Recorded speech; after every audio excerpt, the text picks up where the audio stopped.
I found these articles really interesting, especially because, I mean, food is something that we can all relate to because we all have to eat food to actually survive on this planet. And I really liked the different perspectives of food that we were getting. It reminded me a lot of the last vlog we had to do, how we pick one topic and we see it from multiple different perspectives. I really liked the first one. And for the audience, I really thought it would be like anyone who has experienced something similar to that situation where like their culture was just defined solely on the food that someone had eaten. Food, although it is a big part of someone's culture, it's not the entire thing, and especially these nowadays, food from different cultures, especially Asia, with the whole pho and ramen, has been exploding. On social media, you can look up you can find multiple different videos of people trying ramen or people trying spicy foods, like different kinds of curries. And it was interesting to get someone's perspective on what they thought of that. I really found it interesting how it talked about how America has Americanized food over time.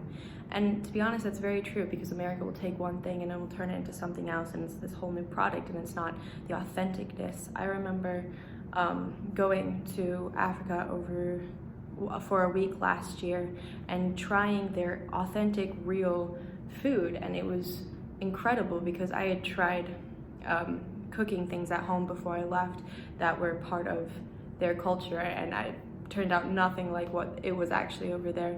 They had this food called zima, and it was basically just corn flour, just ground corn flour and water, and they would have things like little beans with it. They would have things like vegetables with it, this green thing. I can't remember what it is, but it was really interesting, and it was cool to see like the real side of what their food was really like, because over here, if you looked for something like that, or if you tried to make it on your own, it wouldn't really turn out the way that it actually does in an authentic situation.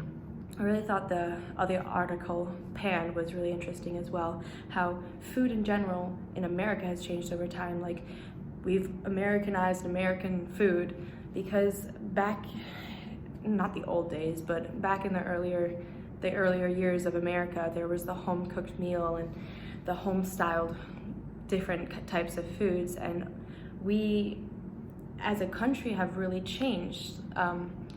People don't always make home-styled meals anymore.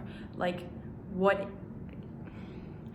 is a home-cooked meal? Like, what can you define it as these days? Especially after the World Wars, when women were no longer in the kitchen and they were no longer made to cook and everything, and be a house mom. Like, what did those meals change to? Because a lot of them turned into prepackaged meals. A lot of them turned into things that would still be considered home cooked, but that weren't really made from scratch. I know me in particular, my mom has made my meals when growing up always from scratch. We never really had any packaged like things, but now you can order these meal packages for a certain amount of people where they put the exact amount of ingredients in it. And is that what we now consider like proper home cooked meals? Anyway, I found these articles really interesting, and how they talked in different depths and different perspectives on just food. So